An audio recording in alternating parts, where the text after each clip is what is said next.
በሐዋሳ ከተማ የጥምቀት የከተራ በዓል በደማቅ ሁኔታ እየተከበረ ይገኛል።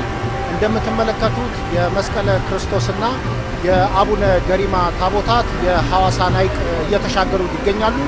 ታቦታቱ በጥምቀተ ባህሩ በመድረስ እዛ ከሚገኙ 28 ታቦታት ጋር ይቀላቀላሉ ማለት ነው። በሐዋሳ ከተማ የከተራ በዓል ትናንት፣ ጥምቀት ደግሞ በዛሬው ዕለት እየተከበረ ይገኛል። እነኚህ የመስቀለ ክርስቶስና የአቡነ ገሪማ ታቦታት ወደ ጥምቀተ ባህሩ ከሚወጡት መካከል ናቸው። ታቦታቱ ሐዋሳ ሐይቅ ዳርቻ ላይ የሚገኙ በመሆኑ ጉዟቸውን ወደ ማደሪያቸው የሚያደርጉትም በዚሁ ሐይቅ ላይ ነው።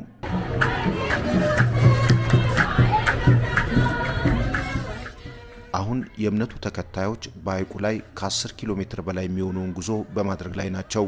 ታቦታቱን የሚያጅቡት ዝማሬዎችን በማሰማት ነው። በጉዞው የተሳተፉ ምዕመናን የፈጠረባቸውን ስሜት እንዲገልጸዋል። ደስ ይላል፣ ለየት የሚል ነው። እኛ ከዚህ ስንሄድ ሰው እዛ ሆኖ በጉጉት ነው በጣም ነው የሚጠብቀንና በፍቅር የምንጠብቀው በዓል ነው። አመት ቶሎ መጥቶ ጥምቀትን በባህር ላይ ይዘነው ነው የምንሄደው ብለን የምንጠብቀው በዓል ነው።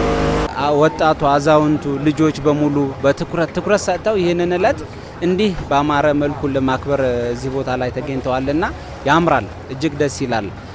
እውነትም እንደተባለውም የኢትዮጵያ ኦርቶዶክስ ተዋሕዶ እምነት ሀገር ናት፣ ማንነት ናት፣ ምንም ናትና እጅግ ደስ ይላልና ይህ ቦታ ላይ በመገኘቴ ለኔ ትልቅ ኩራት ይሰማኛል።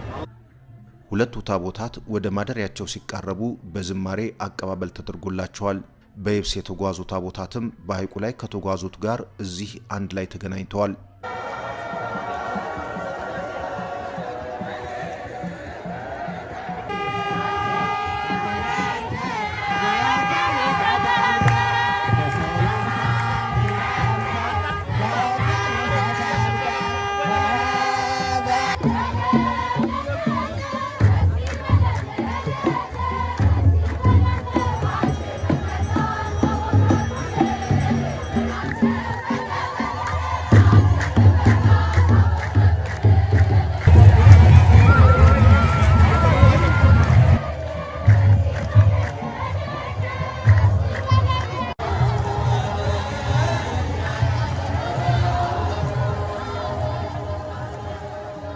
ትናንት በከተራ የተጀመረው በዓል በዛሬው ዕለት የጥምቀት ሥርዓት ከተከናወነ በኋላም ታቦታቱ ወደ የአጥቢያቸው እየተመለሱ ይገኛሉ። ለዶቼ ቬለ ሸዋንግዛው ወጋየው ከሐዋሳ